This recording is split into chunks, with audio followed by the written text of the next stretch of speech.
পাকিস্তানি হানাদের বাহিনী বাংলাদেশের বুকে ঝাঁপিয়ে পড়ে, যখন এই বাংলাদেশ নেতৃত্ব শূন্য হয়ে পড়ে, তখন মেজর জিয়াউর রহমান স্বাধীনতার ঘোষণা দিয়ে রণাঙ্গনে যুদ্ধ করে, জেট ফোর্স গঠন করে রণাঙ্গনে যুদ্ধ করে দেশকে স্বাধীন করে।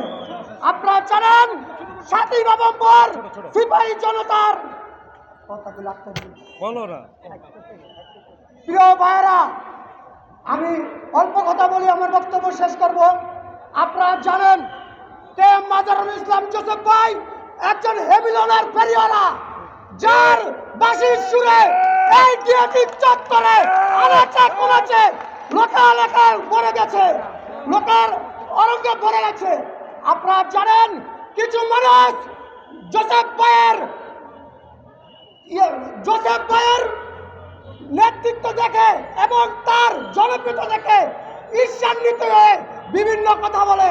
আমি তাদেরকে বলবো, আপনারা সাবধান হয়ে যান।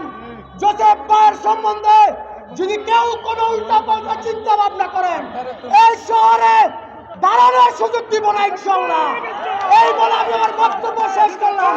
বাংলাদেশ জাতীয়বাদী দল জিন্দাবাদ, বাংলাদেশ জাতীয়বাদী যুব দল জিন্দাবাদ। আসসালামু আলাইকুম।